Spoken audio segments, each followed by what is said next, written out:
Assalamualaikum warahmatullahi wabarakatuh. Bismillahirrahmanirrahim. Alhamdulillahirabbil alamin. Wassalatu wassalamu ala sayyidina Muhammadin wa ala alihi wa sahbihi ajma'in.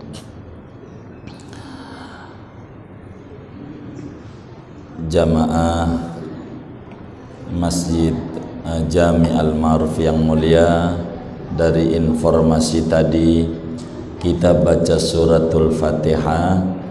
Untuk yang menginfakkan kitab yang kita bedah di Al-Ma'ruf ini, mudah-mudahan hamba Allah yang berinfak kitab sehingga kita bisa menikmati kajian ini.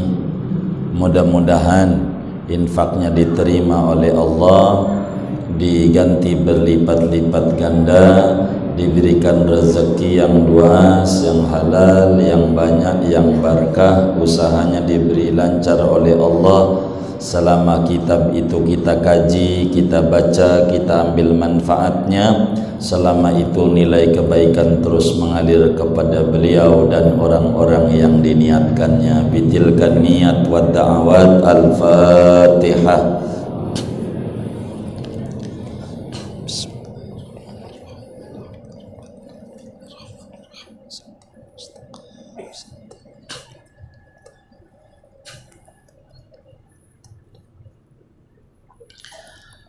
Bismillahirrahmanirrahim.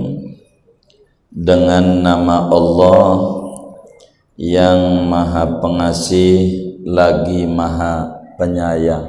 Sudah terbagi semua? Belum? Oh belum. Baik. Kalau begitu kita baca Fatihah sambil bagi kepada Imam Ahlus Sunnah wal Jamaah Al-Imam Abul Hasan Al-Ash'ari dan Imam Abu Mansur Al-Maturidi dan seluruh ulama-ulama sunni, baik di ujung bumi paling barat sampai ujung bumi paling timur, moga semuanya ditinggikan derajatnya oleh Allah dan dilimpahkan kepada kita semua keberkahan ilmu mereka, cahaya mereka, hidup kita dalam aqidah Ahlus Sunnah wal Jamaah dan wafat kita dalam aqidah Ahlus Sunnah wal Jamaah. Amin. Al-Fatihah.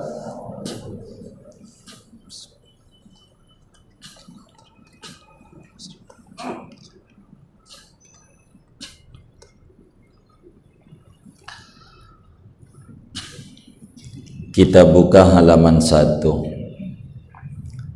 Nda dustur dulu ini, nda usah, baik. Nah, iya baik. Bismillahirrahmanirrahim.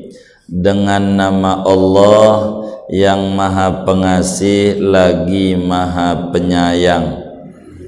Alhamdulillahilladzi tanazzaha fi kamalihi anisyabihi wal misali wa tafarrada fi wahdaniyatihi bi sifatil kamali wal jamali.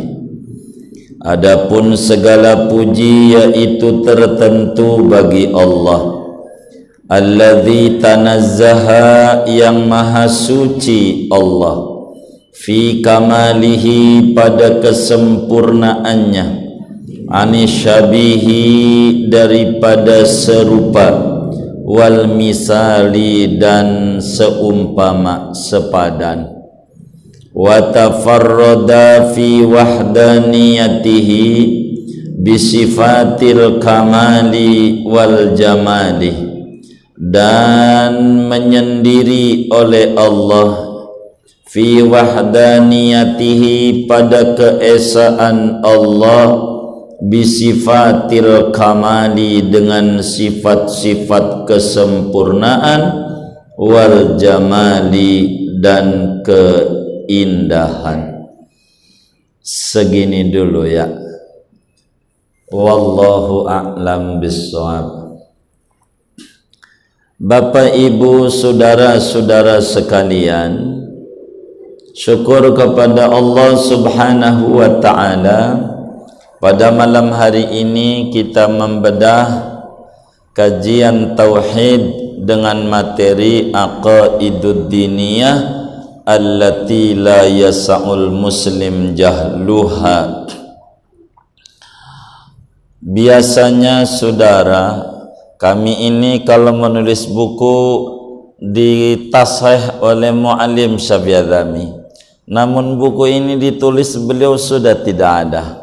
Jadilah yang mentashih guru-guru kami yang di Banten saja, tidak Mu'allim karena beliau sudah tidak ada. Bismillahirrahmanirrahim. Saudara, malam hari ini kajian kita tentang tauhid. Sebelum kita membahas lebih jauh, kita membahas bismillahirrahmanirrahim dalam hubungannya dengan ilmu tauhid. Sebab sudah menjadi kelaziman orang-orang yang menulis sebuah kitab itu mengawali dengan bismillah, mengikuti Al-Quran yang tersirat ketika Allah Subhanahu wa ta'ala memulai kitab suci ini dengan bismillah. Seakan-akan Allah mengata kepada kita, kalau apa saja pengen manfaat maka awali dulu dengan bismillah. Sebab Allah menulis Al-Quran ini diawali bismillah, selesai sempurna 30 juz. Begitu. Isyaratnya bahwa kita sebagai muslim kalau pengen sempurna dan sukses, maka apa saja diawali dengan bismillah. Di samping dalam hadis riwayat Imam Abu Dawud di dalam kitab sunannya dengan sanad yang hasan, begitu juga Ibnu Majah di dalam sunannya, dan banyak ulama meriwayatkan hadis kullu amrin dhibalin la yubda'u fihi bi bismillahirrahmanirrahim fahuwa aqta' wa fi riwayatin fahuwa ajzam wa fi riwayatin fahuwa abtar. Setiap perkara yang bagus dalam agama bila tidak diawali dengan bismillah maka kurang barakah. Kurang barakah apa saja. Makanya bila kita temuin anak kita yang bengal, sulit dengerin omongan kita jangan salahin dia dulu. Jangan. Pertama kali nyalain mau diri sendiri dulu. Dulu waktu ngeraciknya di mana, diinget-inget. Bikinnya di mana, apa di hotel, apa di Rawasimpruk atau di mana? Diinget-inget. Kalau sudah ingat baca bismillah apa enggak? Sebab bismillah ini nyelamatin. Allah nyatakan wasyarikhum fil amwali wal auladi wa'idhum. Wahai setan, bantuin mereka manusia yang gagah baca bismillah. Jadi makanya seringkali kita bilang anak gue kelakuannya kaya apa tuh? Iya itu dah. Emang dibantuin?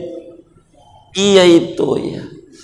Jadi ini bismillah. Tapi bismillah kita ini kaitan dalam ilmu tauhid, saudara. Allah Subhanahu wa ta'ala asmanya yang sering kita dengar 99 asma. Asmaul Husna itu 99, dan itu digambar oleh Allah pada diri kita biar gampang kita ngingetnya. Coba perhatiin tangan kanan kita, coba lihat tangan kanannya masing-masing. Itu ada angka 1 dan 8 tangan kanannya. Arab 1 sama 8. Barangkali ada yang satunya rada putus-putus, moga rezekinya nggak putus rezekinya. 1 sama 8. Ada nggak? Yang nggak ada takut bukan ciptaan Allah doang. Mesti ada ini. 1 sama 8. Coba tangan kiri lihat. 8 sama 1. 8 sama 1. Embuh dari dulu juga zaman kibenen kagak pernah mikir-mikir begini nih. Kita nggak usah ngomongin kibenen, malam ini aja dah. Ini 81. Arab tulisannya 8. Ada nggak? 81 tuh ditambah 18 tuh 99. Tasmul husna. Kata orang main domino tuh namanya kiu-kiu. Ini angka 99 ini. Gambaran Asmaul Husna. Gambarannya.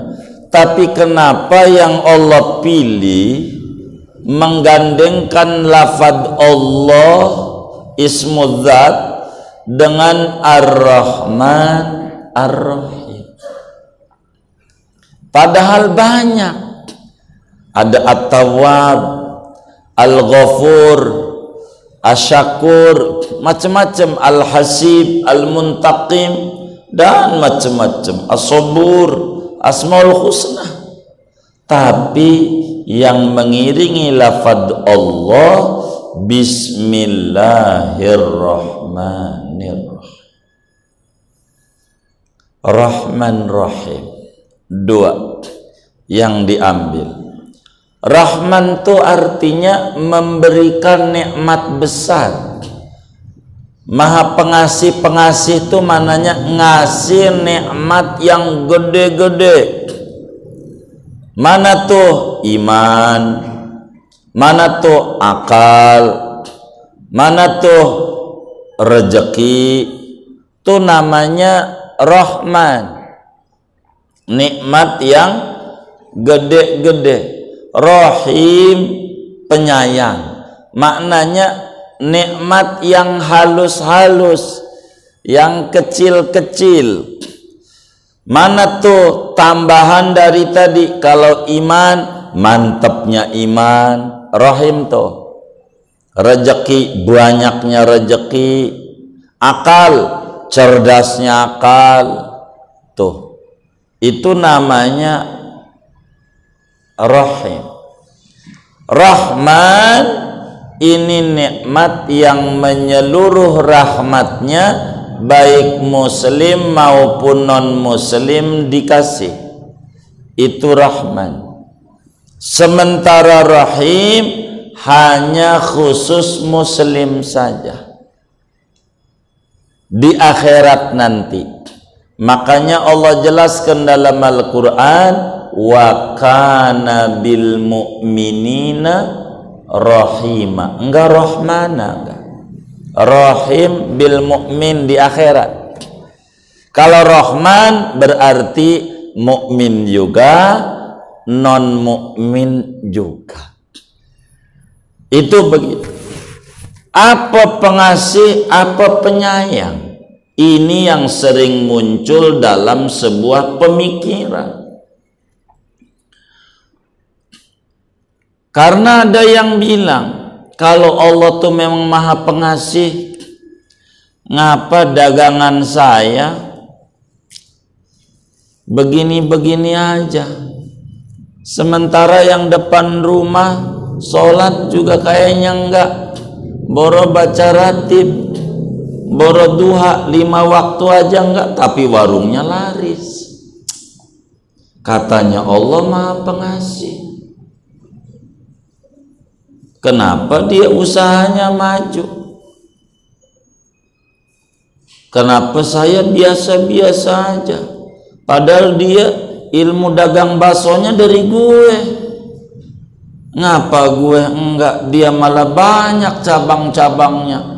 Sampai dagang bakso 99. Udah kasih masuk usun aja. Ini bagaimana ini? Ada nggak muslim yang kayak begitu tuh? mikirnya. Ada enggak? Hah? Enggak ada, alhamdulillah. Kenapa tuh? Ada juga yang bertanya, kalau Allah tuh Maha Pengasih,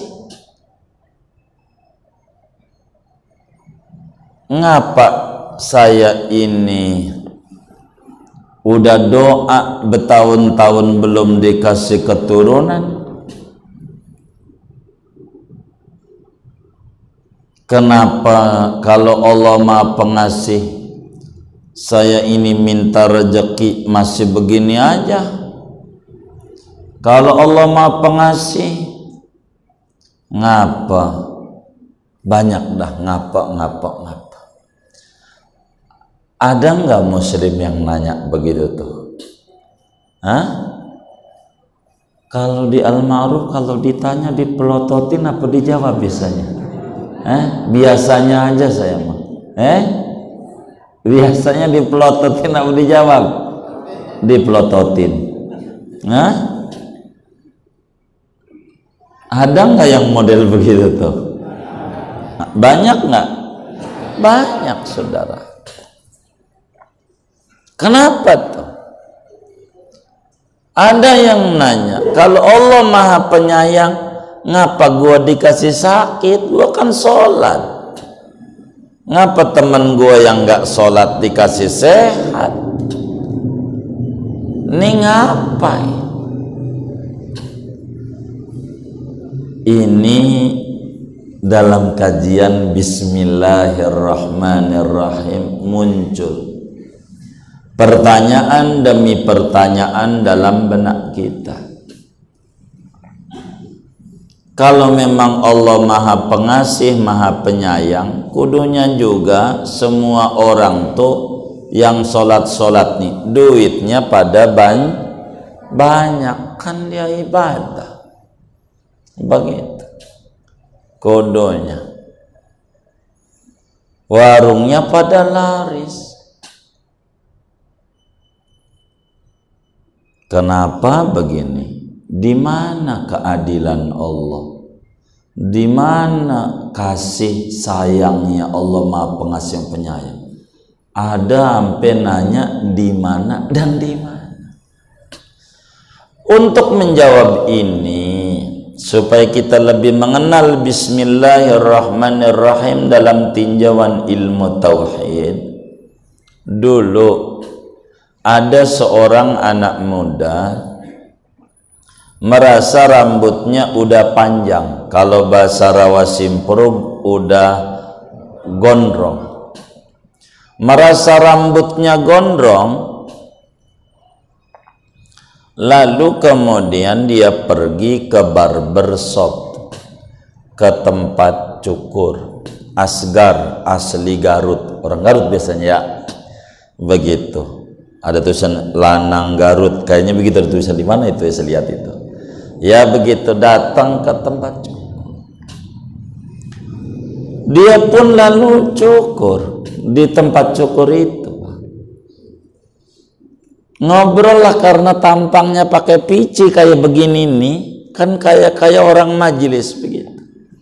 Itu ditanya sama tukang cukur, wahai anak muda, dari mana? Dia jawab, dari majelis. Wah, cakep, masih muda udah demen hadir di majelis. Begitu. Di kampung saya, kata tukang cukur nih, udah tua, susah banget diajak ngajinya. Ini kata tukang cukur, jangan kata saya, jangan. Kan saya nyeritain tukang cukur ngomong anak muda. Oh, belajar apa? Dijawab, belajar tauhid. Itu tukang cukur langsung acungi jempol. Cakep. Emang awwalu wajibin 'alal insani ma'rifatul ilahi bistiqoni. Mula-mula yang wajib pada seorang anak manusia itu mengenal Allah, yakni belajar ilmu tauhid. Cakep. ngajinya tauhid. Begitu. Maka kemudian si tukang cukur nanya, bolehkah saya bertanya kepada Anda? Dia jago jawabnya, silakan kalau mau bertanya. Tuh, itu tandanya ngajinya enggak meleng. Tandanya siap hasil ngajinya, dia ditanya, dia mau. Enggak kayak bapak-bapak hadir ngaji, ditanya sama bininya, Bang, ngaji apa? Dia langsung, rugi, makanya ngaji jadi wadon. Rugi, enggak ngaji, nyesel dah. Ya orang ditanya, ya jawabnya begitu mulu, menutupi ngantuknya kali di majelisnya dia. Salah dia.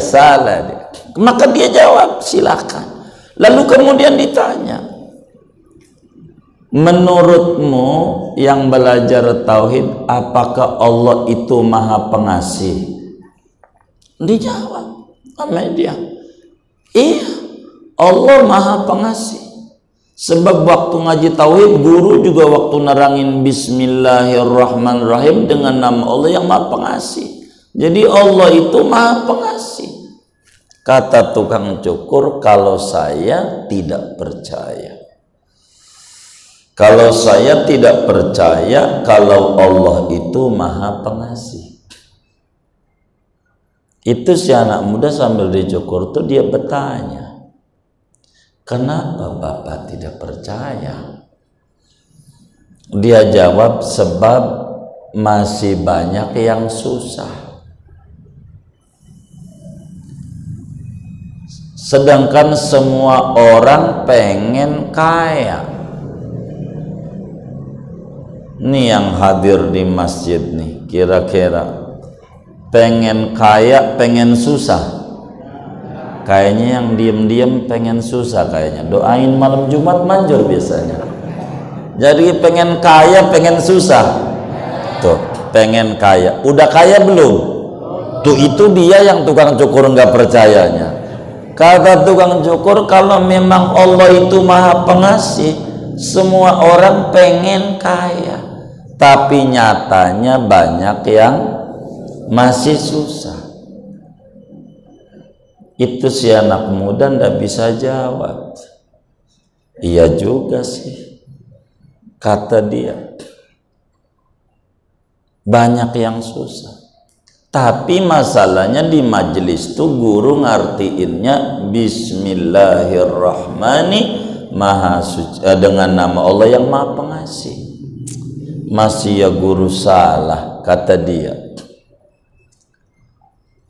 Ditanya lagi sama tukang cukur itu, Bapak Ibu Saudara, apakah Allah itu maha penyayang?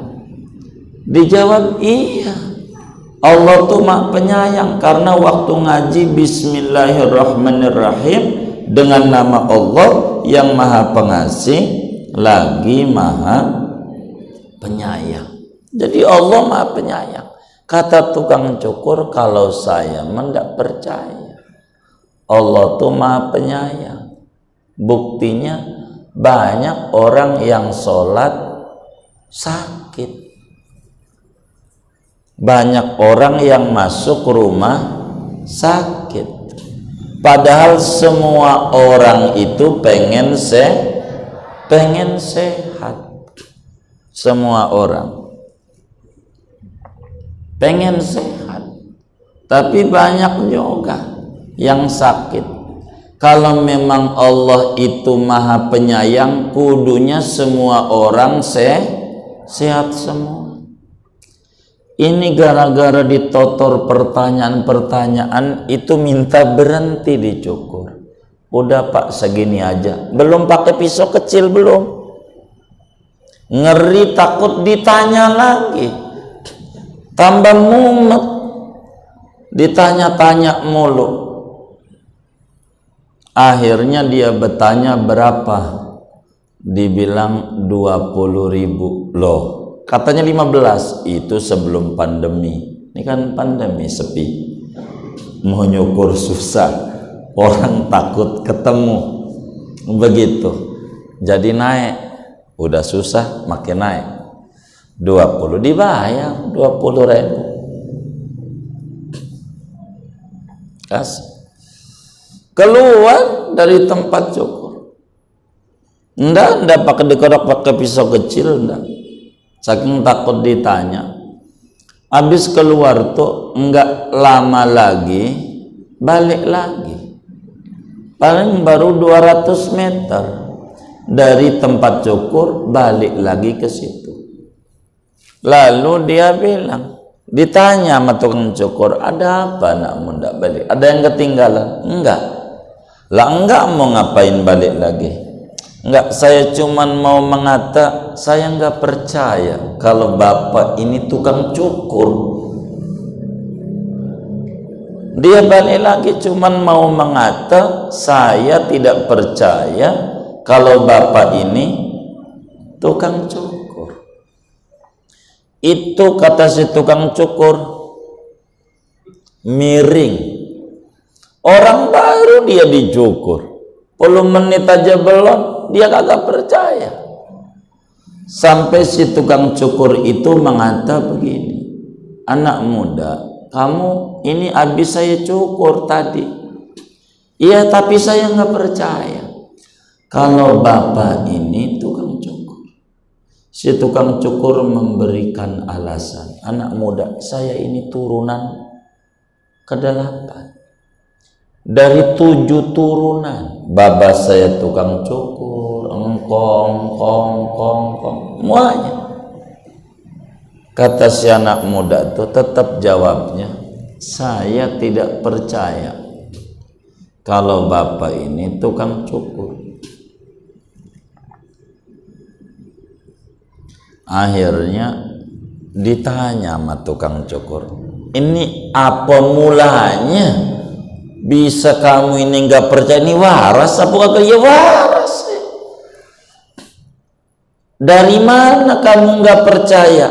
Setelah saya keluar dari barbershop Anda, saya temuin di Rawasimpruk banyak yang rambutnya gondrong. Banyak saya temuin orang-orang yang rambutnya Kalau bapak ini benar-benar tukang cukur, mestinya semua orang rambutnya rapi. Kata tukang cukur, satu-satu dibalikin. Akhirnya tukang cukur, waduh, duduk, saya jelasin masalah yang gondrong-gondrong itu. Duduk, mau minum apa? Saya minum susu beruang. Haram. Enggak, capnya doang beruang, susunya susu sapi. Oh iya boleh. Maka dia susu beruang. Jangan 1, 2 kayaknya ini 2, kasih 2 lah, kan untung cukur 20.000 dapat susu beruang 2, apa enggak untung? Kasih. Duduk, minum. Dijelasin nama tukang cukur itu, anak muda begini, saya ini tukang cukur dan saya ini memang udah 7 turunan tukang cukur dari zaman baba buyut-buyutnya saya ini. Adapun masalah yang di luar-luar sana yang gondrong itu tidak menafikan bahwa saya tukang cukur, tidak. Ada sebabnya kenapa pada gondrong. Apaan? Kata si anak muda, karena tidak kayak kamu deket sama saya. Kalau kamu kan deket sama saya, kan saya rapihin. Kalau yang gondrong-gondrong itu deket sama saya, pastilah dia juga rambutnya rapi. Kata si tukang cukur begitu. Si anak muda menjawab, begitu juga Pak, Allah tuh maha pengasih, maha penyayang. Kalau di luar sana masih ada anaknya yang bengal, istrinya sulit diatur, ekonominya morat-marit, puyeng dalam jalanin hidup, itu bukan berarti Allah tidak maha pengasih, tidak maha penyayang. Allah mah tetap maha pengasih, maha penyayang. Penyebab mereka anaknya bengal, istrinya sulit diatur, usahanya oleng, dan lain seterusnya, itu penyebabnya satu Pak, tidak mau dekat sama Allah. Kalaulah yang gondrong-gondrong itu mau dekat sama Allah, pasti rapi Pak. Jadi penyebabnya kurang mau dekat sama Allah yang maha pengasih, maha penyayang. Kalau dekat sama Allah lah tenang, mantap. Kalau dekat sama Allah, lihat aja, yang pakai masker mati nggak kira-kira? Mati nggak? Yang nggak pakai mati. Mati. Yang sholatnya renggang mati nggak? Yang rapet nggak ada beda, sama aja. Mati di masjid bagus, begitu di pasar aja mantep, yakin. Di tempat mancing rapet, gojek rapet, mantep. Waktu dia mau makan kepala kakap Haji Rojali, lah boncengan motor rapet apa renggang? Rapet. Habis itu sholat dohor renggang, pulang naik motor lagi ke Simpruk rapet lagi. Kalau di filmin lucu, dikata waras rada-rada, dikata rada-rada waras. Tapi saya juga bawa masker motor 250.000 masalahnya. Kalau enggak 250, saya juga bawa. Kan sayang 250.000 masalahnya. Begitu. Iya begitu. Mantap kita sama Allah. Jangan takut. Jadi yang membuat menular adalah Allah apa penyakit? Yang membuat menular tuh Allah apa penyakit? Ada nggak penyakit menular? Saya mau tanya. Ada nggak? Hah? Nggak ada. Yang mampu menularkan Allah. La mani'a lima a'taita. Kan bacaan salat kita. Wala mu'tiyah lima mana'ta. Enggak ada yang bisa nularin kalau kata Allah kan kagak. Enggak yang bisa mencegah kalau kata Allah tertular. Lihat pejabat-pejabat rapet, rapi, kena juga kalau kata Allah kena. Ada enggak yang model begitu? Itu begitu. Biar kita jangan sampai ngumpet di kolong ranjang.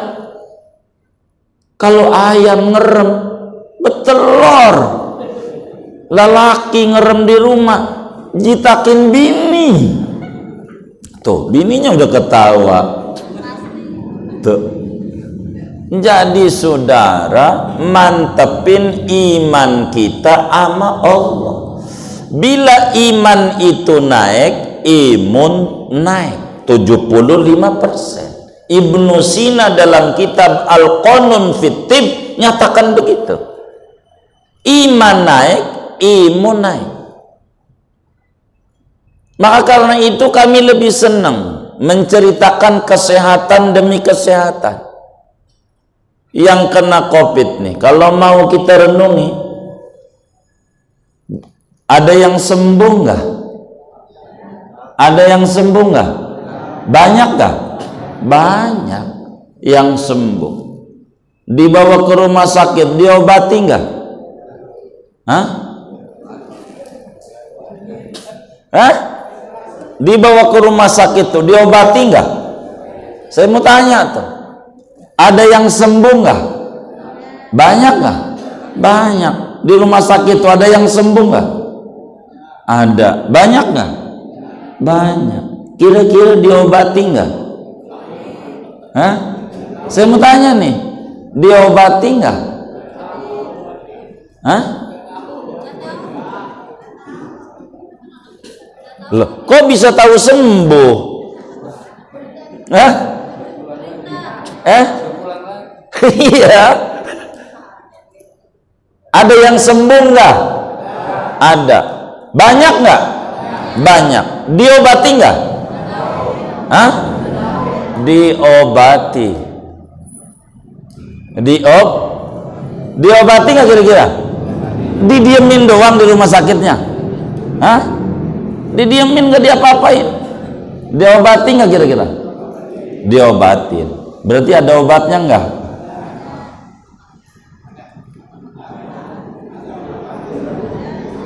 Ada nggak? Iya ada. Bilangin aja obat itu dibagi sama kita, biar orang nggak numpuk di rumah sakit. Kan begitu ya, begitu.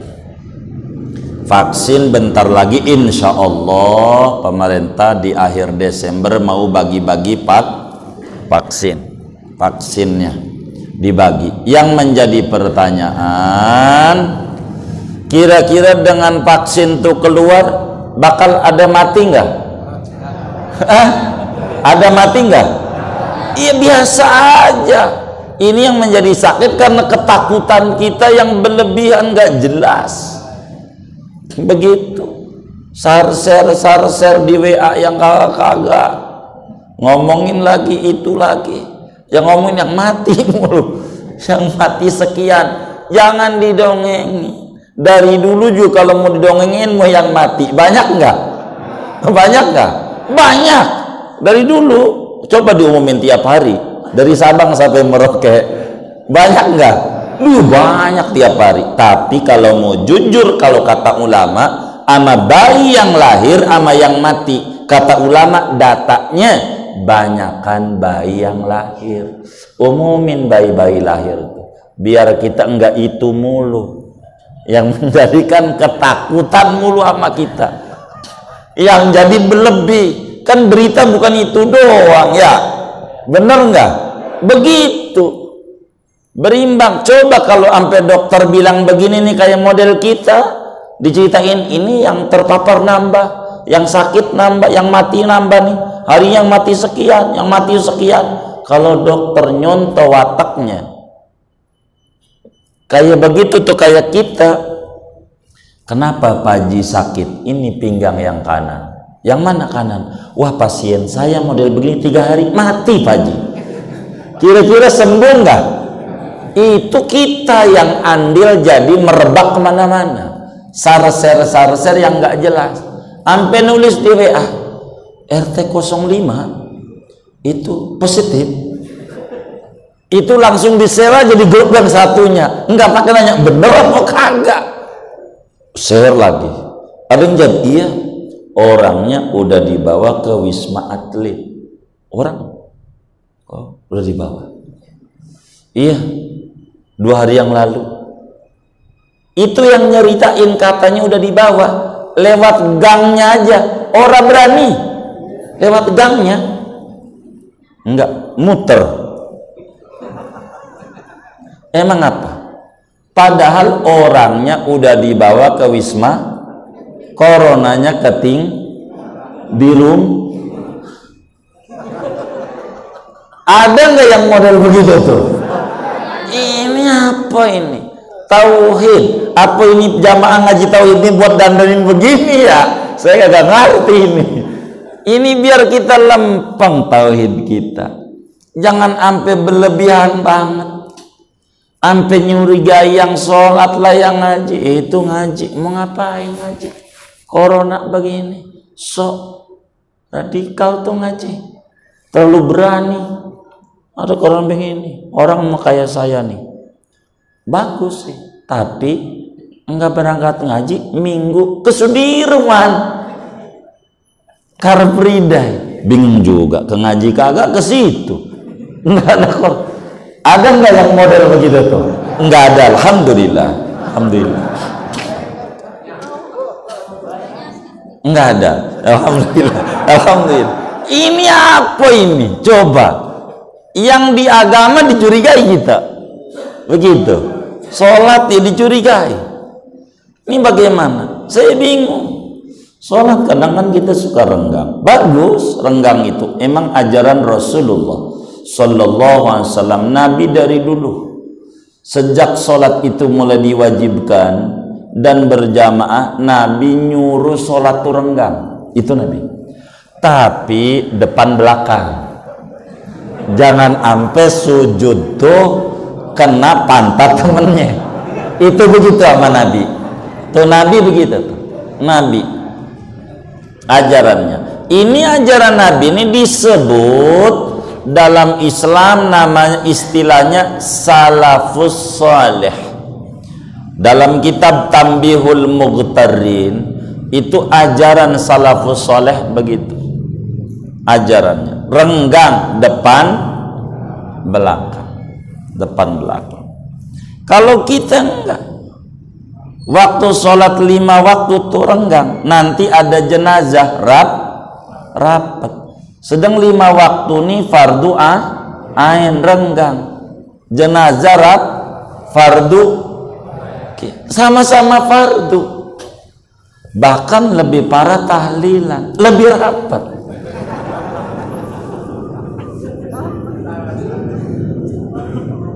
Tahlilan sunat apa wajib? Ya? Sunat apa wajib? Lo yang wajib aja renggang begitu, yang sunat kudunya lebih jauh lagi, paling enggak 5 meter jarak. Bila yang wajibnya segitu. Cuman yang bingung tuh waktu dia ke masjid boncengan sama temennya di motor. Di masjid sama temennya renggang, pulang rapat, bingung juga saya. Tapi memang begitulah zaman akhir. Zaman akhir disebut zaman rada-rada. Dikata waras rada-rada, dikata rada-rada waras. Emang repot. Ini zaman emang susah. Kita ini ngadepin zaman akhir, tapi peraturannya begitu ya kita ikutilah. Karena memang peraturannya kan. Tapi kalau kata ulama, bila naik motor rapat ke masjid Jumatan, lalu di masjid dia renggang, pulang rapat, namanya bukan ajaran salafus soleh, bukan. Tapi namanya madhab salatus salah. Apaan? Apaan? Iya begitu dah. Bagaimana ya kita ini? Seakan-akan masjid itu sarang penyakit. Padahal khairul biqa masajiduha. Tempat yang paling baik adalah masjid, kata Nabi. Dan Nabi nggak pernah bohong. Artinya paling baik, paling aman, paling tentrem, paling steril. Wasyarul biqa aswaquha. Tempat yang paling buruk, di sana ada wabah bohong, segala macam, pasar. Tapi di pasar rapat. Jadi dibalik, khairul biqa aswaquha wa syarrul biqa masajiduha. Siapa ini yang ngebalik ini? Bingung juga saya. Tapi disebutlah zaman akhir, namanya OTG. Oh, orang tampak gila. Dikata gila waras, dikata waras tampak gila. Maka segalanya kembalikan kepada Allah. Kita minta bareng-bareng. Moga corona ini segera diangkat oleh Allah dari bumi pertiwi. Biar kehidupan kita normal kembali. Kasihan. Banyak yang pusing.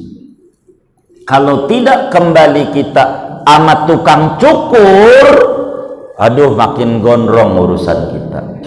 Kalau problem ini makin kita tidak kembali sama Allah, corona makin ora jelas. Bener, kita kudu balik sama Allah yang Rahman, yang Rahim. Balik, ayo kita balik sama Allah biar kita tenang, ada imun, ndak berlebihan. Betapa kita temukan ibu-ibu dari dapur ke kasur, kasur dapur, nggak keluar rumah, itu cuci tangan 17 kali, udah kayak sholat aja, padahal di rumah aja. Ada yang kayak begitu. Ini kan bingung, kalau dia keluar-keluar kemana sih mendingan ya di rumah. Ampe laki sama bini beda kamar, innalillahi wa inna ilaihi raji'un. Itu bingung juga saya, saking berlebihan, berlebihan. Enggak benaran kita harus balik kepada Allah. Kalau enggak makin kita bingung. Betapa pagi-pagi ada ibu-ibu repot bang, mandiin bocah, pakein seragam, pakein tas, foto, copot lagi. Ada nggak model begitu tuh? Nggak ada, alhamdulillah. Aku tak ada.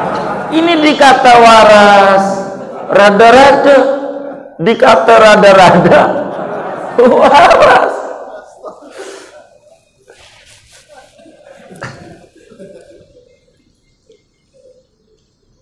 Di Simprok ada? Nggak ada, alhamdulillah. Coba ibu-ibu tuh bingung saya itu.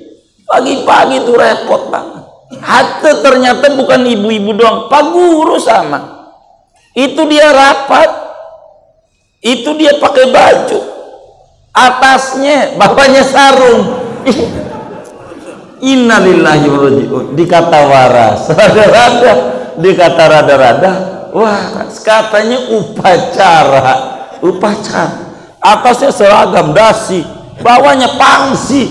Ya Allah. Kalau dirawat Simprok ada begitu tuh? Enggak ada, alhamdulillah.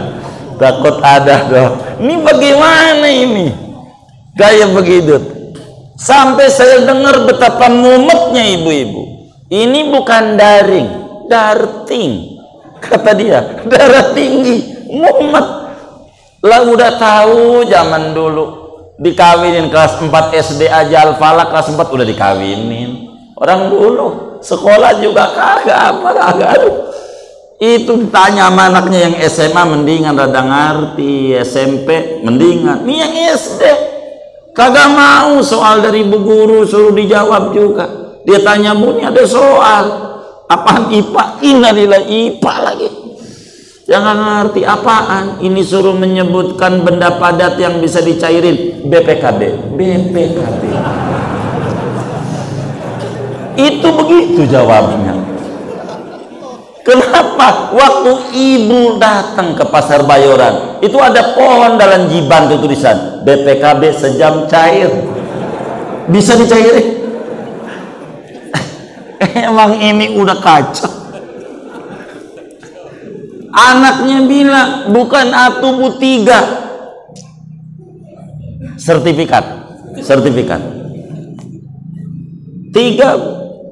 SKPNS bisa dicairin. Coba, ini zaman akhir. Karena itu kata tukang cukur itu, kalau pengen rapi deketin tukang cukur. Urusan kita kalau pengen rapi deketin Allah yang Maha Rahman Maha Rahim. Kita kudu dekat Allah dah. Jangan jauh-jauh dari Allah, jangan. Kudu dekat sama Allah. Yakin dari dulu ada penyakit. Dan virus ini yakin ada? Ada. Saya yakin. Berapa persen? 100. Saya yakin 100% virus itu ada. Jangankan virus. Bagi kita orang bertauhid, virus masih ada labnya dan bisa ketemu pada laboratorium. Malaikat yang belum ada alat deteksi adanya malaikat, kami orang bertauhid percaya ada malaikat. Walaupun alat deteksi sampai detik ini belum ada. Lab mana, mau barat mau timur, adanya malaikat, percaya. percaya. Mungkar nakir percaya. Mendingan mikirin ini aja nih. Jangan banyak mikirin corona. Jangan.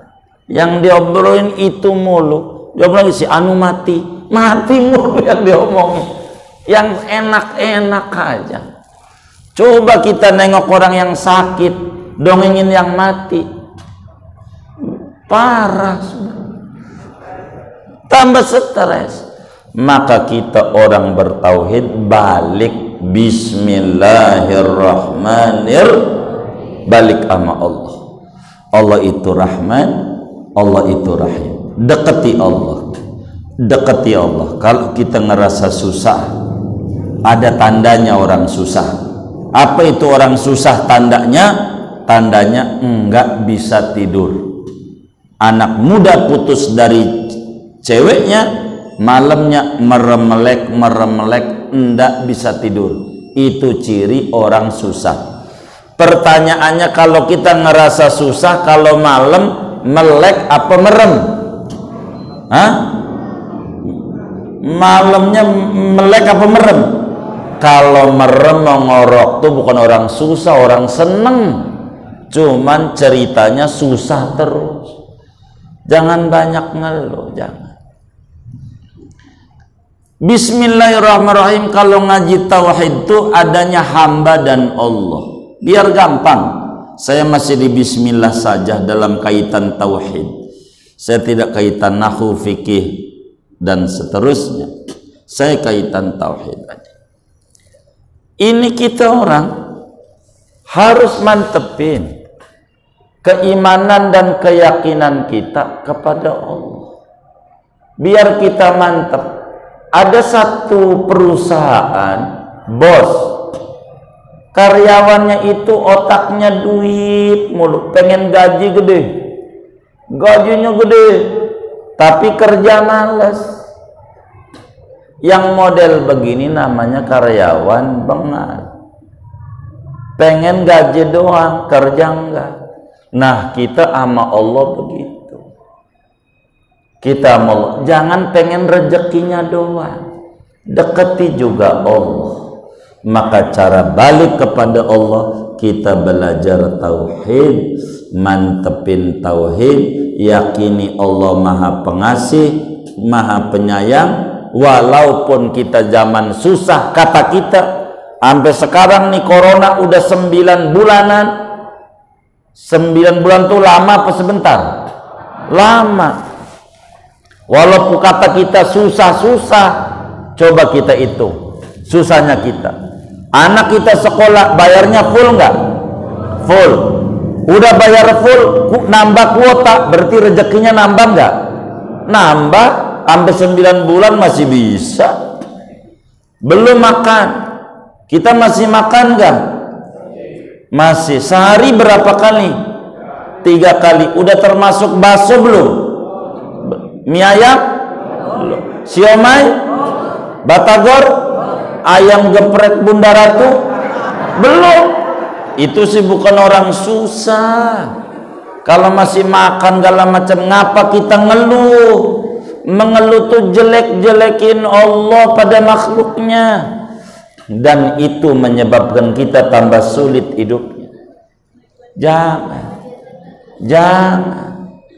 Toh zaman susah-susah begini masih makan. Ampe alal haq teman saya di Wisma Atlet tuh bilang, guru, alhamdulillah saya masih hidup. Coba yang terpapar corona masih bilang alhamdulillah saya masih hidup. Tapi direnungi, menghina ini. Bila kita yang hidup sehat ngeluh, dianggap mati sama dia. Begitu, dianggap mati. Lah kita sehat, alhamdulillah masih makan, anak masih baik, istri. Apalagi sama Allah?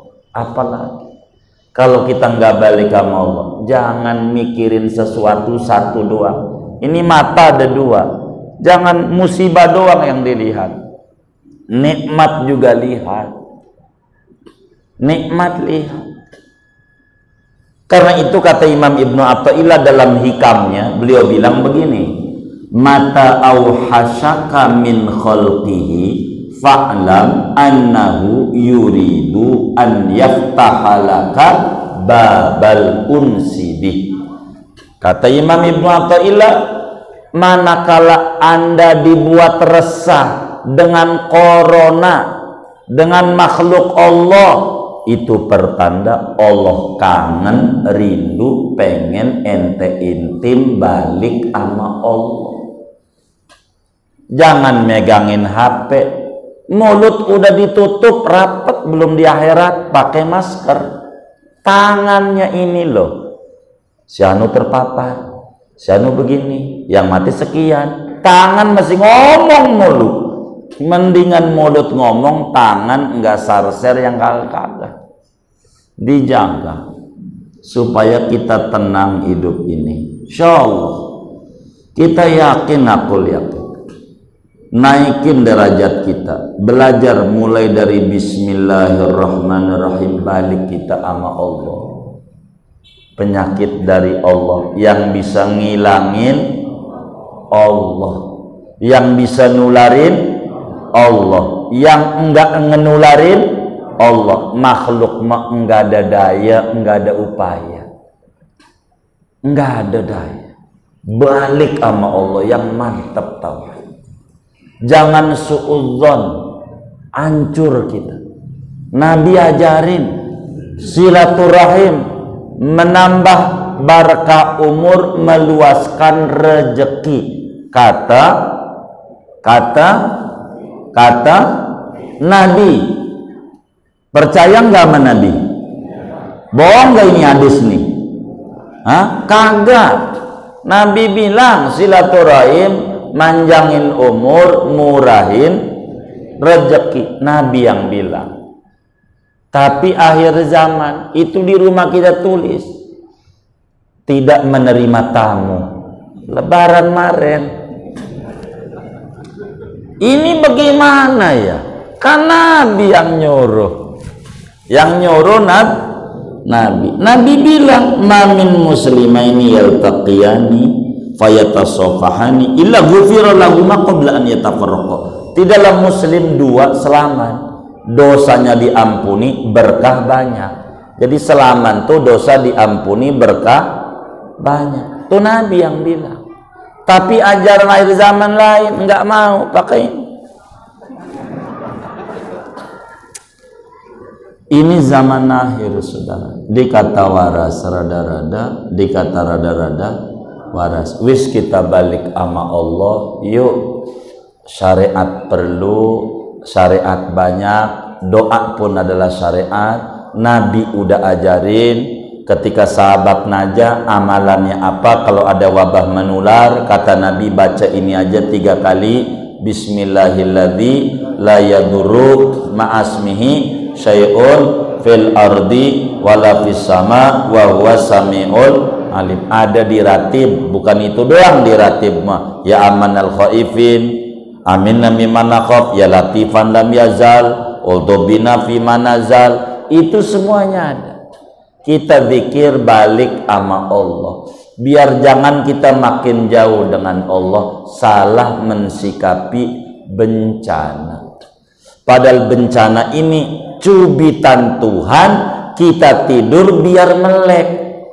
Kagak melek makin rapet. Ini bahaya. Ini Tuhan cubit kita. Ayo yang tidur bangun, jiwa-jiwa ingat sama Allah. Ingat sama Allah. Kita harus balik sama Allah agar supaya kita menjadi tenang, menjadi tentrem hati kita. Bismillahirrahmanirrahim, gerbang utama menuju kepada Allah. Sholat aja awalnya habis takbir rukunnya begitu. Baca Fatihah, Quran bismillah, maka bismillah gerbang mengetok pintu kebaikan Allah. Hikmahnya kita mau tidur baca bismillah 21 kali. Insya Allah. Ulama tulis dalam berbagai kitab. Syekh Al-Bantani ajarin kalau mau tidur baca itu biar nggak kena wabah penyakit menular. Diajarin, amalin aja ajaran ulama tuh biar selamat. Sampai kita susah Siapa ini yang dagangnya menurun? Jama'al ma'ruf. Baca bismillah 786. Itu jumlah huruf bismillahirrahmanirrahim dengan jumlah abjadiyah. Ba tuh, ba nilainya ba tuh 213. Sin itu jumlahnya 786. Maka kalau kita ngalamin susah nih karena wabah ini, usaha dirasa menurun, macet segala macam, malam bangun baca bismillahirrahmanirrahim 786 kali. Habis itu minta sama Allah, nggak usah bahasa Arab, bahasa Indonesia. Kalau panjang-panjang bingung, yang pendek aja. Duit ya Allah, duit ya Allah, duit ya Allah. Yang pendek aja daripada doa Allahumma inni as'aluka bikaromati bismillah. Kepanjangan ngapalinya puyeng zaman sekarang. Udah yang bisa aja. Insya Allah. Dah segini aja dulu tuh. Kita bismillah aja malam hari ini. Ntar alhamdulillah tanazzaha pada pertemuan mendatang. Ada yang ditanya mungkin pada malam hari ini atau tidak ada, atau doa saja, silakan. Oh baik.